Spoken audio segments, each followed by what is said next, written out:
Bom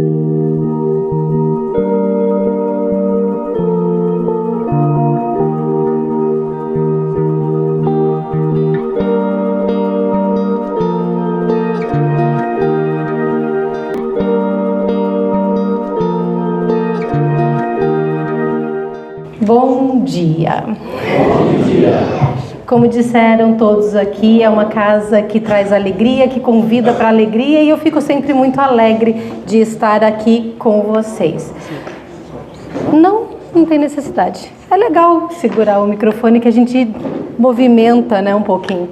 Então, hoje escolhi um tema para vocês que eu chamei de As Leis Morais, Mapa da Evolução Espiritual. Porque eu estava refletindo que nós que somos espíritas ou simpatizantes do espiritismo, somos convidados ao estudo. E muitas vezes a gente estuda de uma forma meio engessada, sem perceber como as coisas se conectam. E aí a gente vai pensando no assunto e dizendo, poxa vida, a gente precisa ler o Livro dos Espíritos, nós precisamos ler o Evangelho segundo o Espiritismo, precisamos ler a codificação. E mais do que ler, precisamos estudar essas obras. E aí, sem querer colocar ninguém numa posição desconfortável, que não é o objetivo, eu só gostaria de saber aqui, quem de vocês conseguiu ler ou reler e reler de novo o Livro dos Espíritos? Vamos lá. Pouca gente. Então eu vou judiar de vocês um pouquinho, tentando fazer vocês ficarem com a vontade de estudar esta obra fundamental da doutrina espírita. Nós vamos falar hoje sobre as perguntas 614 a 919. Não se desespere, não vou falar de uma a uma. Vou falar da parte terceira das Leis Morais do Livro dos Espíritos, que foi a obra básica, a obra base, primeira obra considerada da codificação, que veio dela, das partes dela, todas as outras obras espíritas. A primeira coisa que a gente vai ver é que as leis morais são leis naturais, e as leis naturais foram criadas por Deus. Portanto, elas são leis universais, eternas, que duram para todo sempre. Eternas como? Deus as criou e elas nunca vão mudar, elas não se alteram, porque senão não haverá estabilidade. Para vocês entenderem isso, basta vocês verem, por exemplo, que no ano a lei tributária tem o percentual X, Y, Z, a lei civil tem o seguinte aspecto e depois não tem mais. Isso dá instabilidade, dependendo de como as coisas são praticadas. Na lei divina não tem instabilidade, é tudo sempre assim.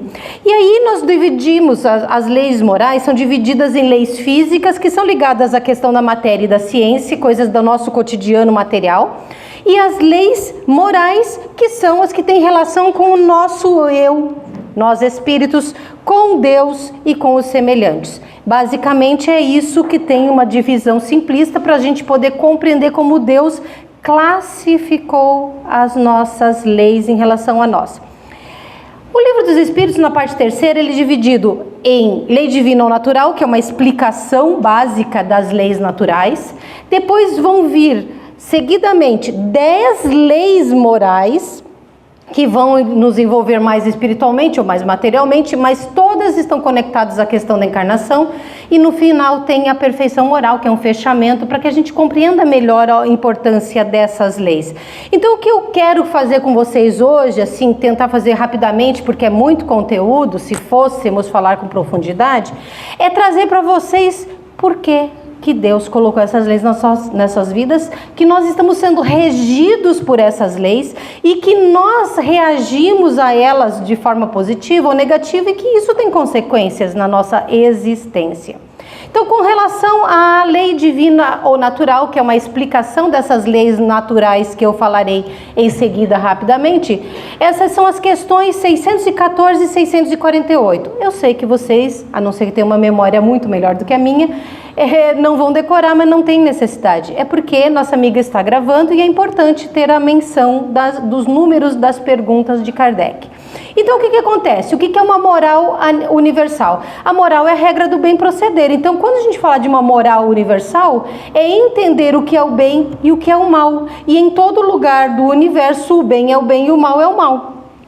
Então, já existe na lei natural uma definição de que nós temos que compreender a diferença entre o bem e o mal para escolher fazer as coisas certas, fazer o bem.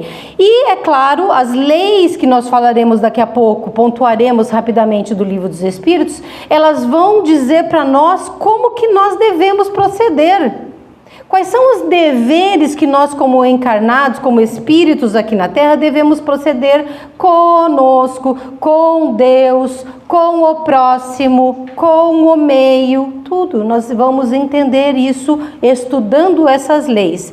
E é claro que nenhuma das circunstâncias da vida humana vai ficar de fora. Eu não me espantaria se na nossa evolução um dia conhecêssemos outras leis naturais que não estão fazendo parte do nosso mundo de forma conhecida, porque nós ainda não evoluímos o bastante, mas certamente haverá mais leis do que as 10 que nós conhecemos. Mas se a gente conseguir conhecer bem e praticar bem essas, nós vamos poder conhecer as outras porque estaremos evoluindo.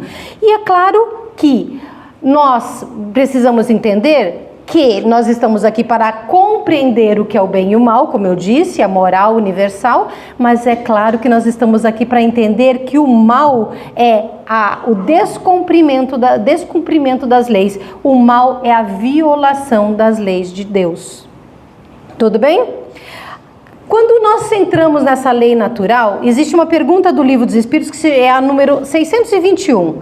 Kardec pergunta para os espíritos assim: onde está escrita a lei de Deus? E eles respondem que está gravada na consciência.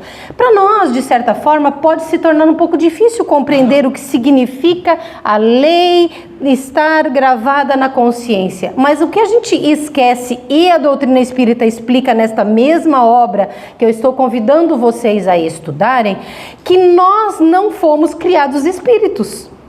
Nós passamos por um processo de desenvolvimento, porque tudo na natureza progride, e uma das leis que nós falaremos é a lei de progresso. Então, como nós progredimos, nós iniciamos lá no princípio como minerais. Não porque nós, a Vânia, o João, a Maria, não, nós não fomos pedra.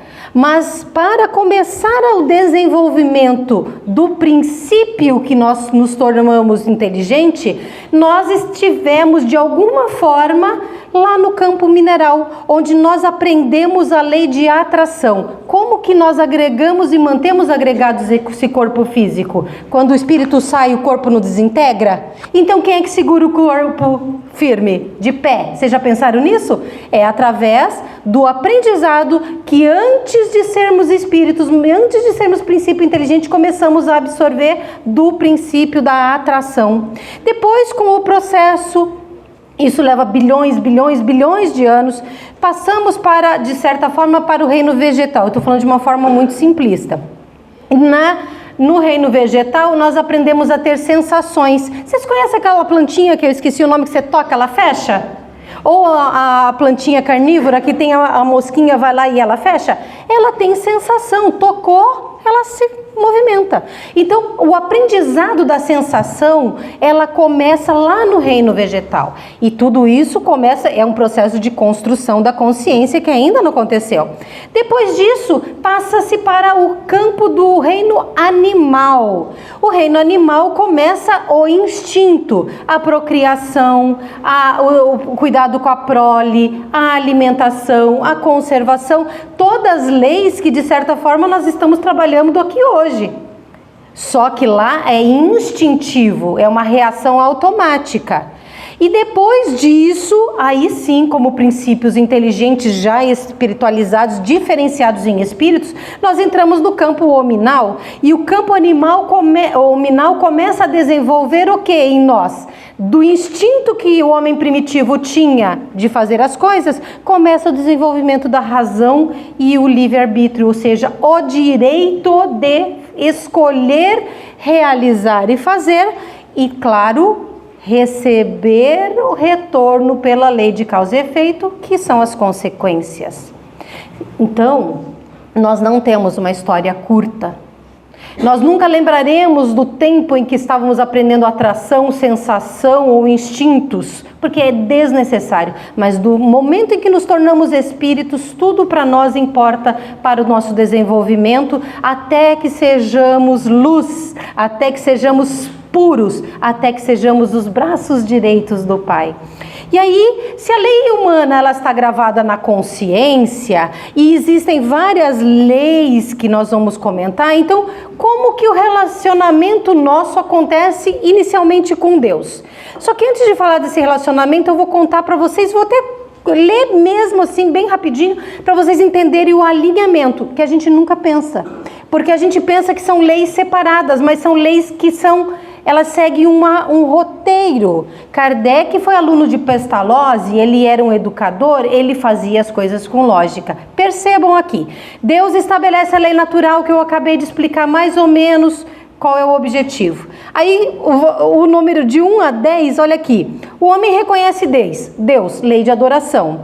Aí ele começa a trabalhar e evoluir, lei de trabalho. Ele vai passar ao processo de perpetuação da vida, entender a importância de estar aqui na encarnação, porque aqui é o que a gente aprende, lei de reprodução. Só que ao mesmo tempo que nós estamos aqui, a gente precisa cuidar da saúde, cuidar da existência, lei de conservação. E é óbvio, existe conservação, mas também existe a morte, existe a destruição. É uma lei que renova tudo, renova a vida, renova o meio, renova todo o campo da vida material. E é claro, não dá para fazer isso sozinho, então nós vivemos em coletividade, essa é a lei da sociedade, que também está falada lá, que é a lei sexta falada. Mas nós também não fazemos isso sozinho, de viver, mas também não progredimos sozinho. Então existe dentro do campo da individualidade e da coletividade, existe a lei de progresso. Não dá para ficar estático, não dá para ficar estagnado.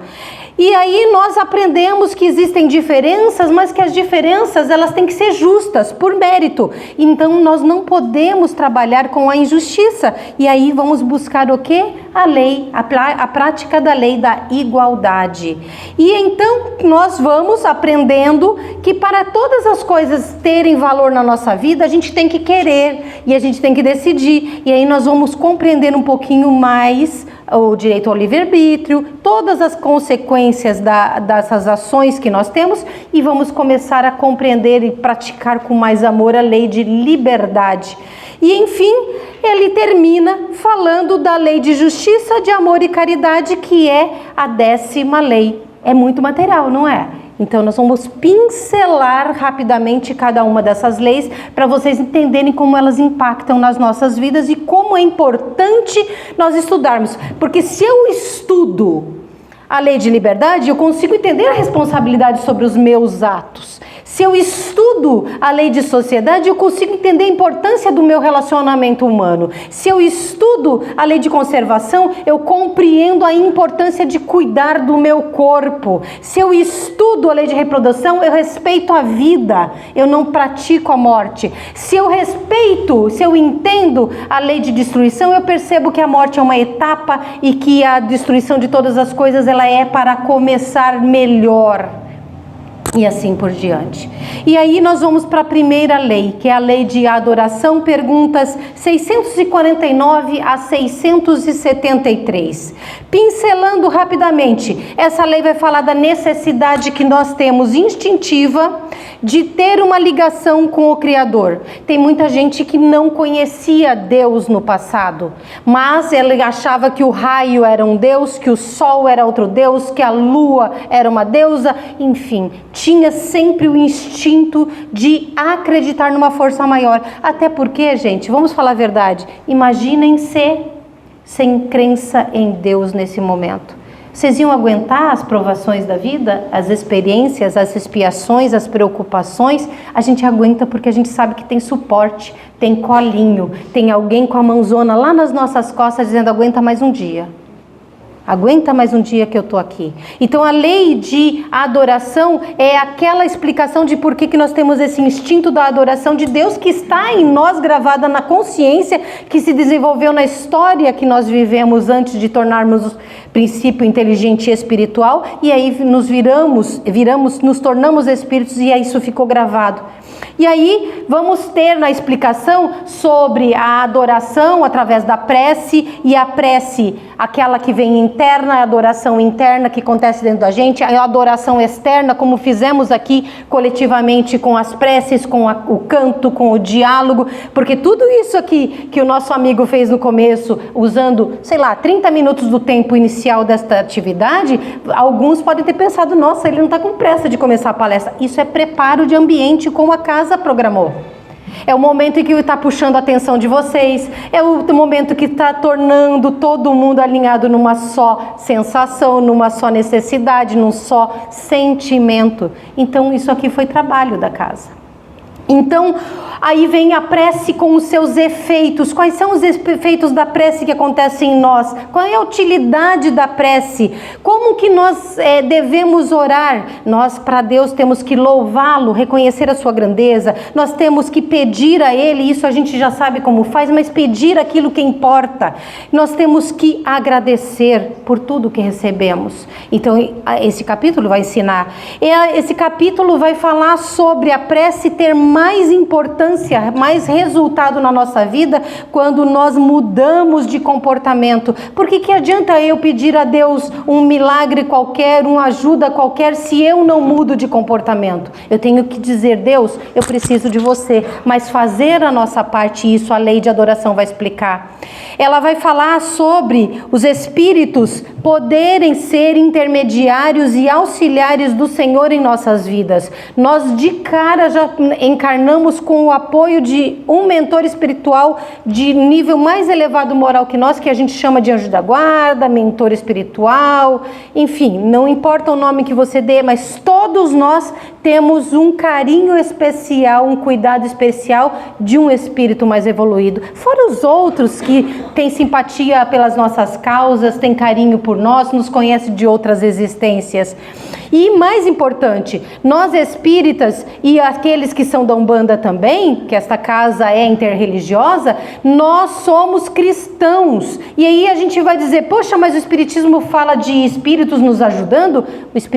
O cristianismo nunca falou contra a participação de espíritos. Ele pode não ter dito de forma aberta os espíritos existem, mas Jesus nunca disse que espíritos não existiam e não ajudavam a gente.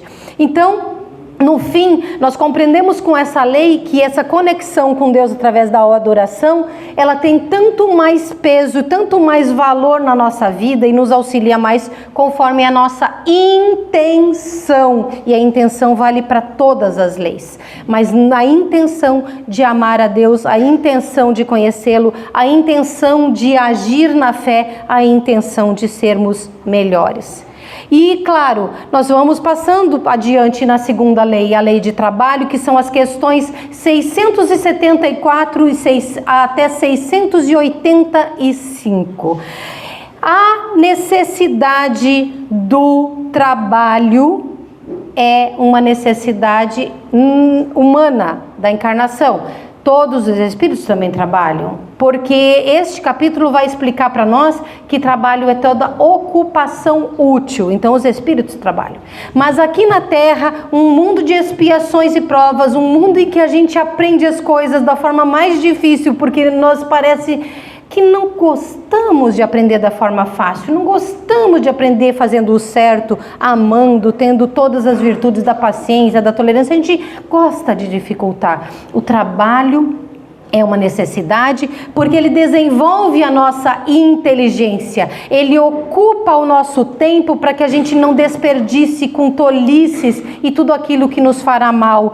Ele vai evoluindo conforme a humanidade evolui. Antigamente nós tínhamos que quebrar pedra, hoje nós digitamos, mas é ainda trabalho. E é claro, nós também trabalhamos muito porque nós nos agregamos em sociedade, nós vamos falar depois da lei de sociedade, mas nós coletivamente, nós acabamos aumentando as nossas necessidades. Claro que pra gente, eu venho de Jundiaí pra cá, eu não levo, sei lá, um dia inteiro a cavalo numa carroça, ou 2 dias vindo pra cá. Eu venho em 45 minutos, 50 minutos, conforme o tempo, eu estou aqui. Por quê? Porque nós temos a tecnologia do veículo automotivo, então eu consigo chegar rápido, não é verdade? Isso é uma das questões de progresso da civilização. Só que conforme a civilização progride, ela também arranja mais necessidades. E as necessidades que nós aumentamos, eu preciso de um celular novo, eu preciso de um computador novo, eu preciso ter uma casa nova, eu preciso ter uma roupa nova, eu preciso pintar o cabelo, eu preciso tomar remédio, eu preciso emagrecer. Todas as nossas necessidades decorrentes da civilização nos exigem mais trabalho. Porque a gente tem que criar melhorias para a nossa vida e também tem que suprir as necessidades que nós criamos. Não é dos excessos que a lei trata. A lei nos ensina que para Deus o que é moderado é que é o certo.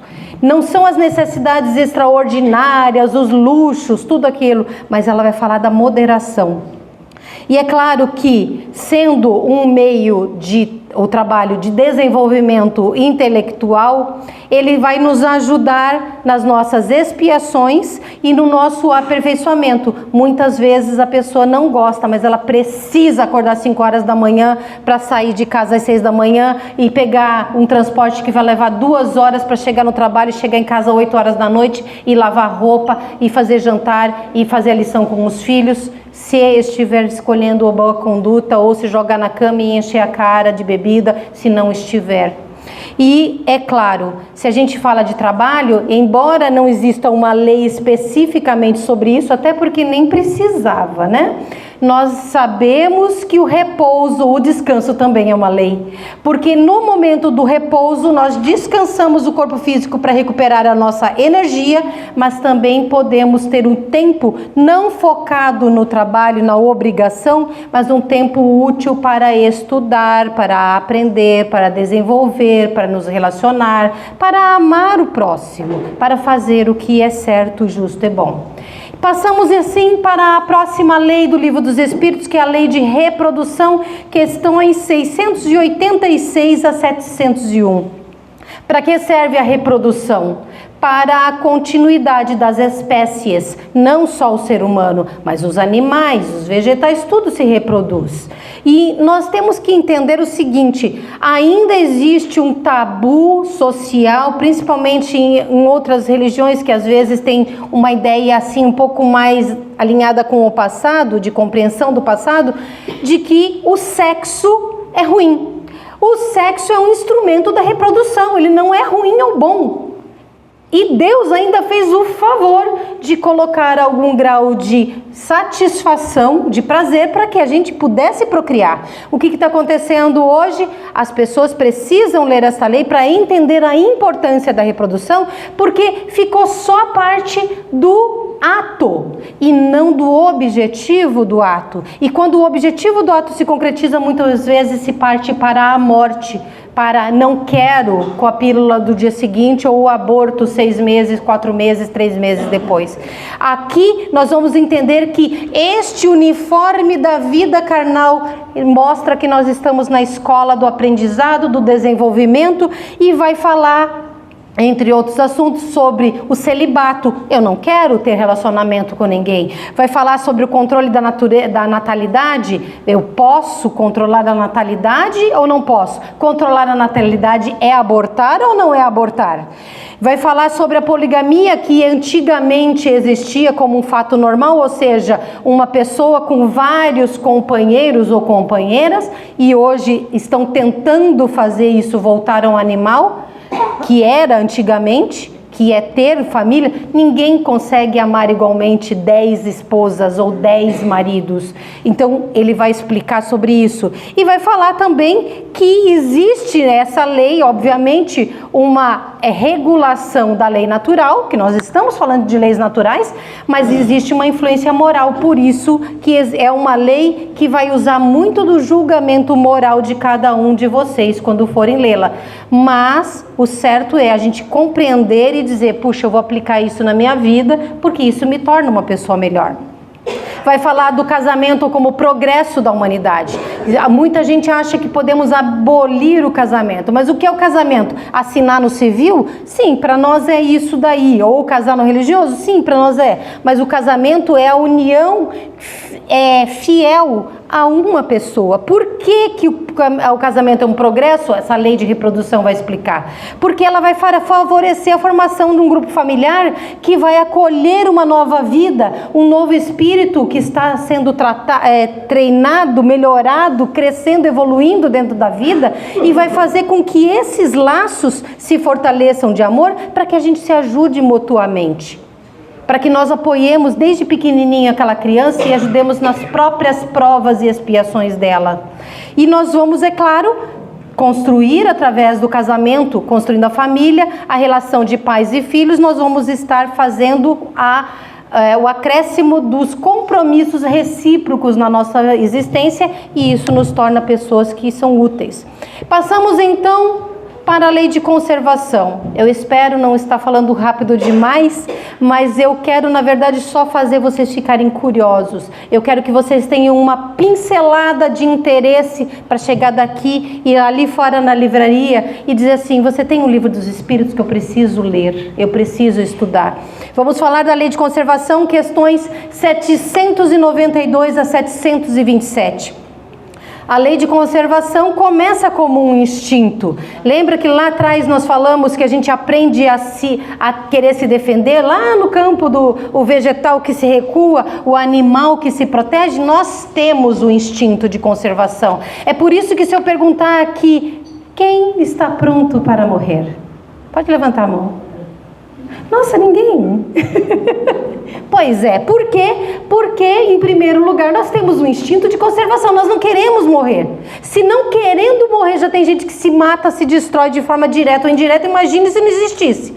Mas o instinto de conservação não pode impedir a nossa compreensão de que a vida continua e que quando a morte física chega, é uma libertação espiritual para aquele que é bom, para aquele que fez as coisas corretas, porque aquele que não é, ele tem mais acréscimo de sofrimento se ele antecipar a morte, ou vai encontrar, muito obrigada, ou ele vai encontrar do outro lado aquilo que semeou. Então, na verdade, morrer, ele é só parte do processo, mas o instinto de conservação está falando que a subsistência é uma obrigação nossa. Vai falar sobre a nossa a importância da nossa atividade, que nós falamos na lei de trabalho agora há pouco, de trabalhar para que nós satisfaçamos as nossas necessidades, para que nós aprendamos a utilizar os recursos de forma que não falte para ninguém. Vai falar sobre o nosso cuidado legítimo com o corpo, com o organismo,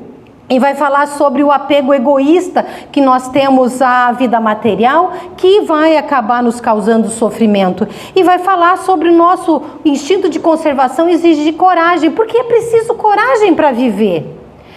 Nós falamos da lei de conservação e pulamos para a lei de destruição. Para muitos isso vai dizer, puxa, a gente tem uma lei que nos obriga à conservação, mas agora vai falar de destruição? Eu já dei uma pílulazinha inicial ali no começo, mas a gente vai falar da destruição como uma lei, sim, porque é a lei que renova os seres. Se ninguém morresse, a Terra já estava lotada há muito tempo.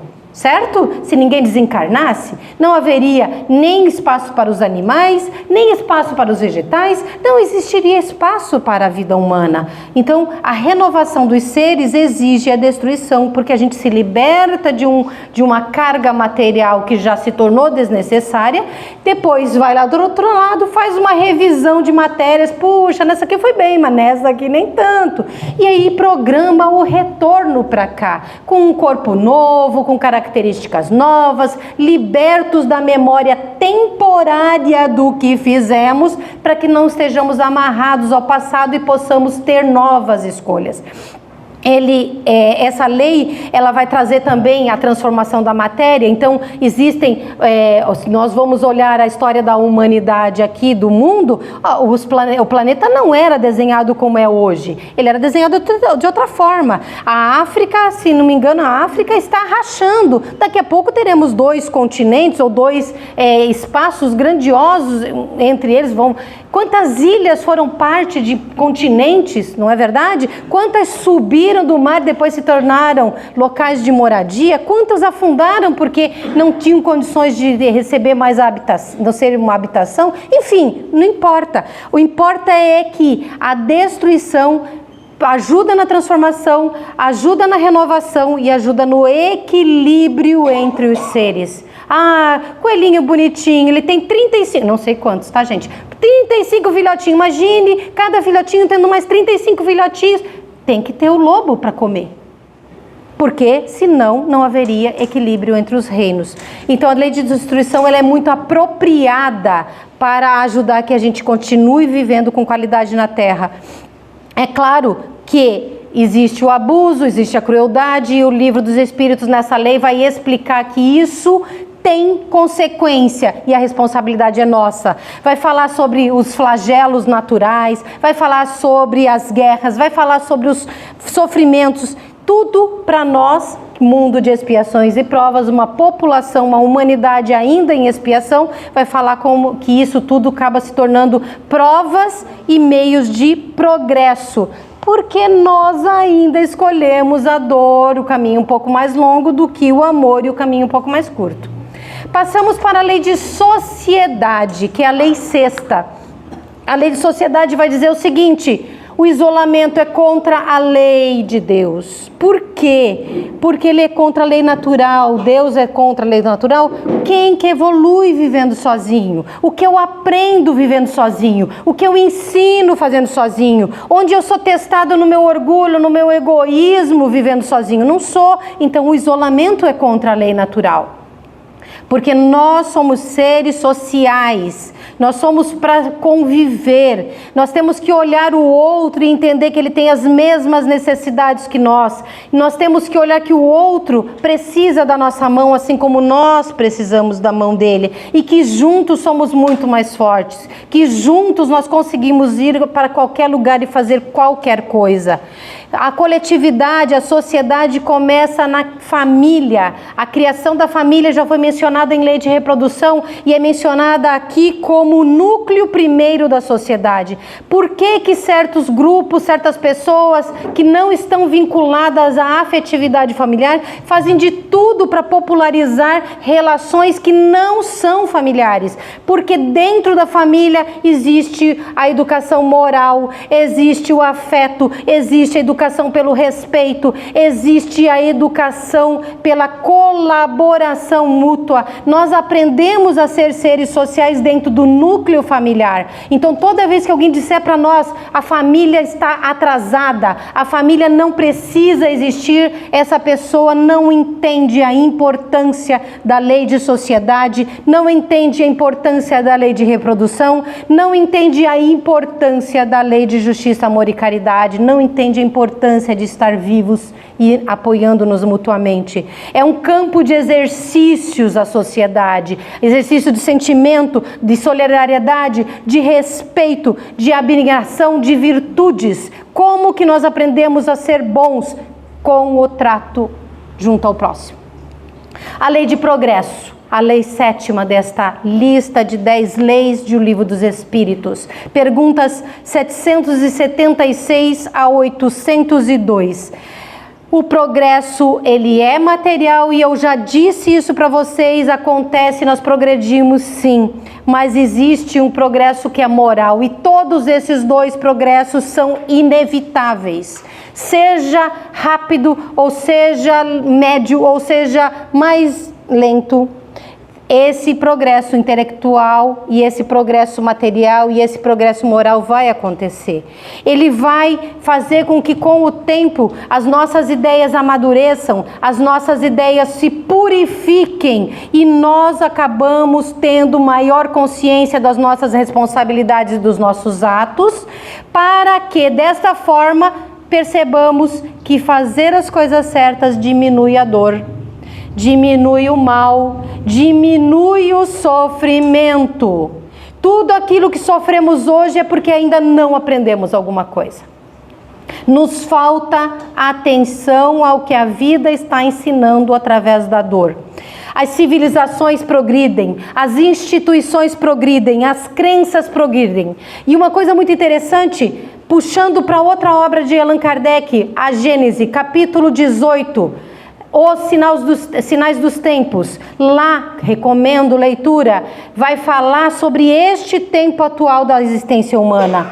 Desde a época da codificação, há 162, 165 anos mais ou menos, nós sabemos que o mundo está em evolução, transição para um mundo de regeneração. E lá na obra de Kardec ele fala, não são mais as entranhas da terra que estão se revirando, são as da humanidade. Não dá para construir uma humanidade nova, não dá para construir amor, não dá para construir respeito, não dá para construir uma base de um mundo de regeneração em que a gente consiga minimamente olhar o outro como irmão, de forma mais generalizada do que hoje, se nós não destruirmos as bases corroídas pelo egoísmo, pelo orgulho, pelo individualismo, pela maldade que hoje sustentam a sociedade.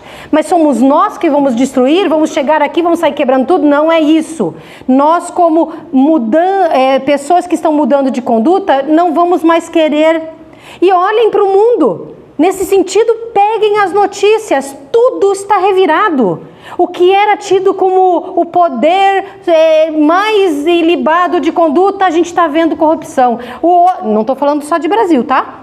Onde nós estamos vendo que a instituição funcionava, não funciona mais, está quebrada e ninguém contava. Onde nós estamos vendo que as pessoas precisavam se unir, o dinheiro que era dado para essa instituição para ajudar um grupo, uma população, uma comunidade, está sendo tirado. Gente, está se escancarando tudo, porque nós chegamos no tempo ápice da transição e é preciso ter bases novas. E a lei de progresso nos leva a essa necessidade, porque com o progresso moral da humanidade, isso significa seu, meu, nosso. Com esse progresso a gente não se satisfaz mais com as bases antigas e a obra Gênese fala sobre isso.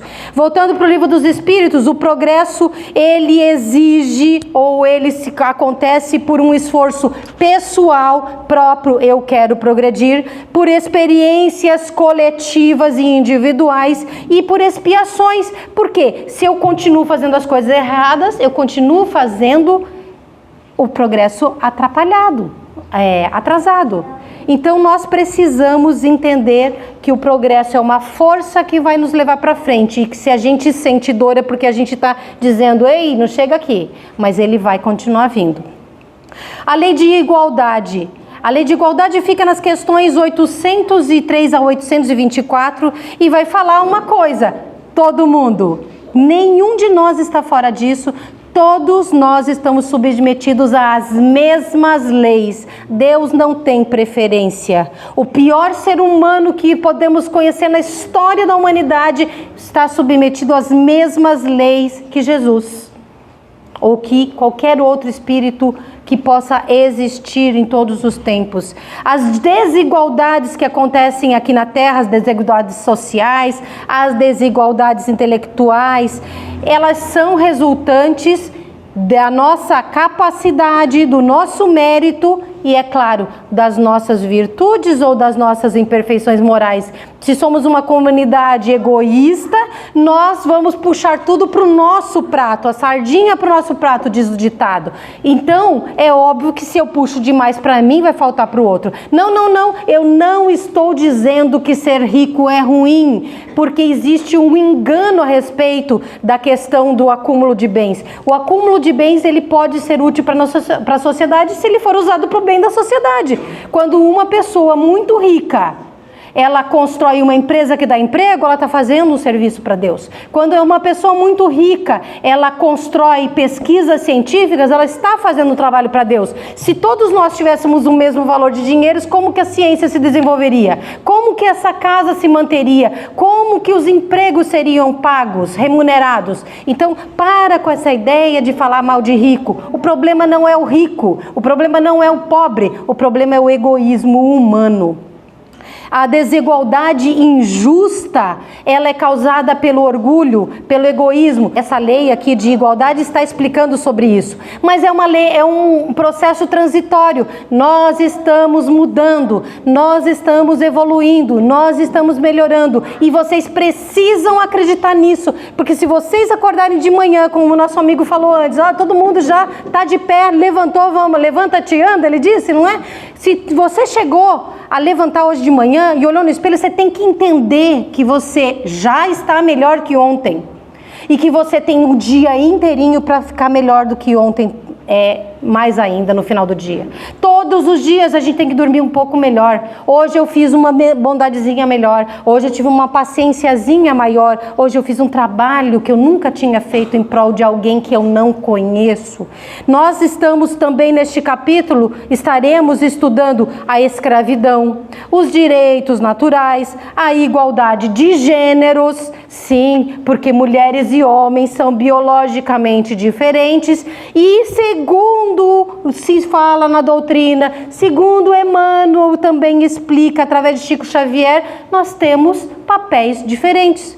Ah, não, Vânia, isso aí eu sou obrigada a discordar de você porque eu sou feminista, ou se eu for um homem também pode ser feminista, eu acho que todos são iguais. Ah, é? Fala para um homem gestar. E o que se aprende sendo mãe, amamentando o seu filho, não dormindo de madrugada porque você não sabe onde ele está e ele falou que ia chegar às 11, são 2 da manhã e ele não veio. São forças diferentes que agregam a natureza e ajudam. Se o espírito não tem gênero, eu posso encarnar homem ou mulher. E se eu encarno mulher é porque eu tenho que aprender alguma coisa com mulher. E se eu encarno como homem, eu tenho que apresentar alguma coisa como homem. Quero deixar muito claro para vocês que estão aqui e os que eventualmente assistirem depois. Não estou falando de preconceito. Não estou falando do que está acontecendo no mundo sobre as questões de gênero. Eu estou falando de espírito dentro da doutrina espírita sem nenhum tipo de preconceito. Cada um tem a sua história, a sua vivência, a sua experiência e está aprendendo e amadurecendo com isso.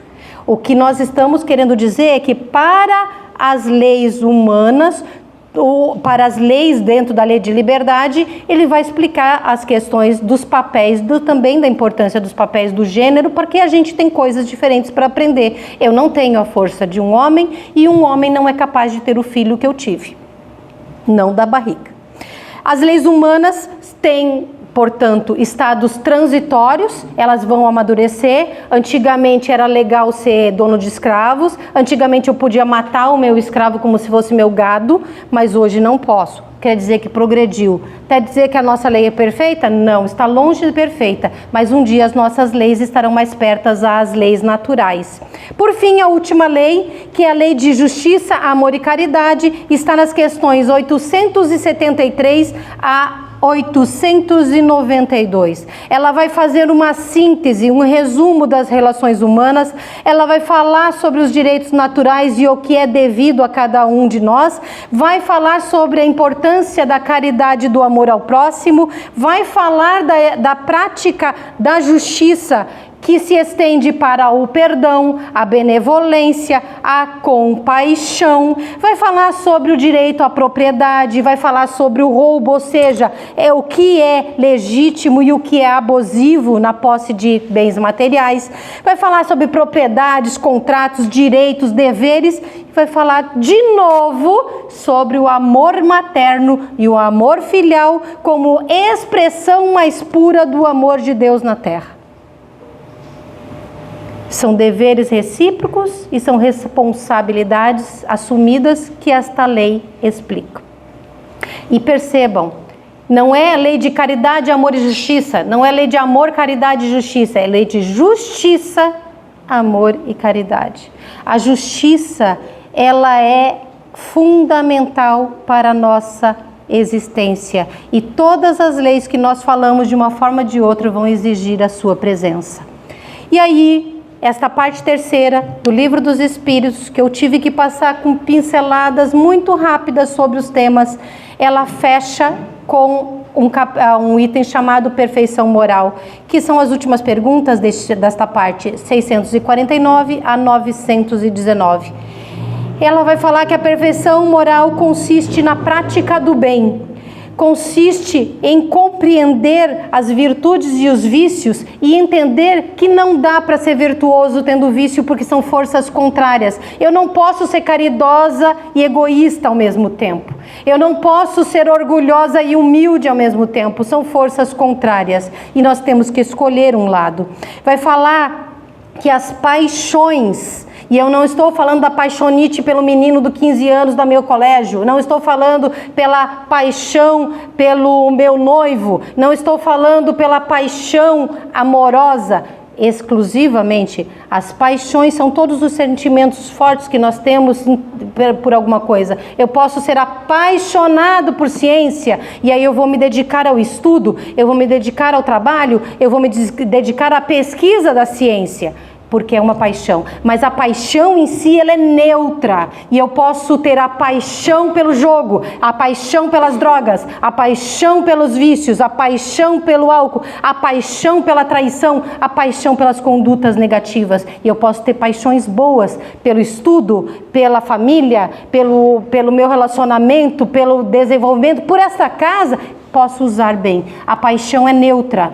Como diz Kardec em uma parte da sua obra, a paixão é como um cavalo, que ele pode ser segurado pelas rédeas e levado para onde nós queremos, e ele vai nos levar longe com a sua força, com a sua velocidade, ou ele é um cavalo que a gente não domina, que ele vai nos carregar e até nos derrubar ao chão. Por quê? Porque este cavalo está sem controle.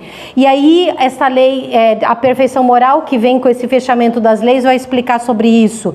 Dirigidas bem, a paixão pode nos trazer o bem, e dirigidas de forma má, equivocada, ela vai nos levar para maus caminhos. Vai falar também sobre o domínio dessas paixões, como que se dominam as paixões, como é importante a superação do egoísmo e do orgulho, e vai falar sobre as consequências de nós não fazermos isso. Se eu permito que as imperfeições cresçam em mim, eu vou agir de acordo com elas, e é óbvio que isso tem consequências. Por fim, eu vou trazer para vocês o fechamento da perfeição moral, falando que a verdadeira superioridade, ela é moral. Ah, mas eu sou bambambam de alguma área. Não tem problema, você pode ser materialmente, socialmente, mas de verdade a superioridade é moral.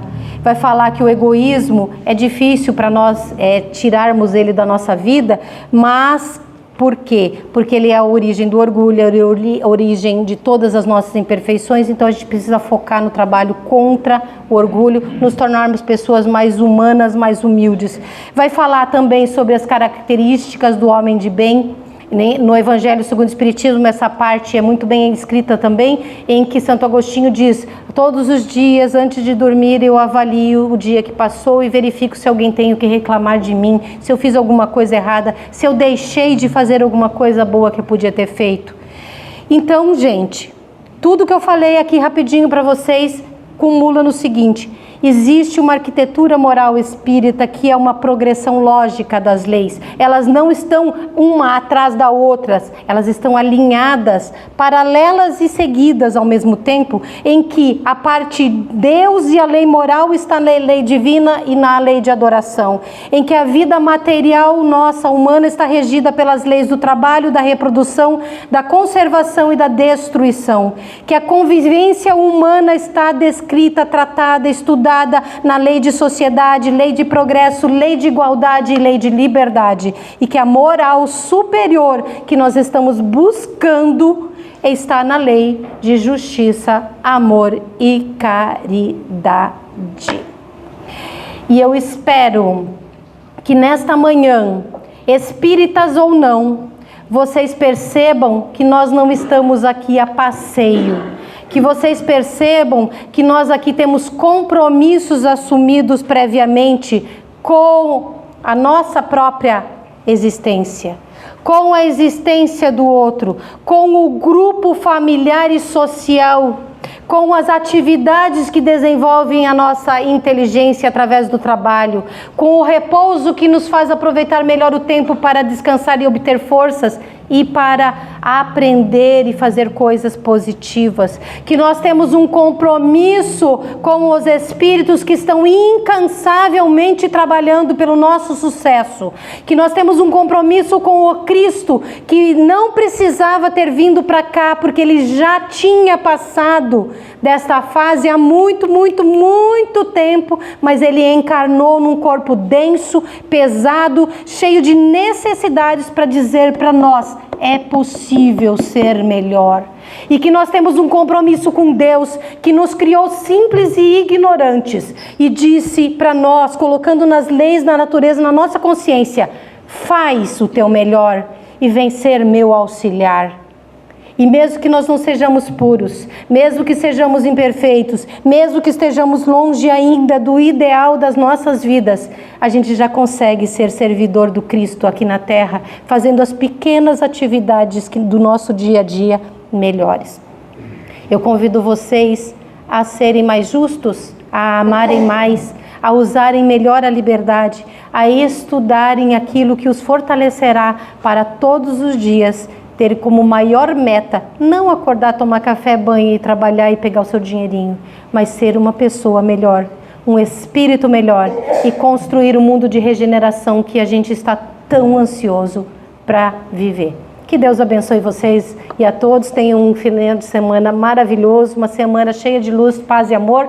Obrigada mais uma vez pelo convite de estar nessa casa. Gosto muito de vir até aqui e espero vê-los mais uma vez em breve, se Deus quiser.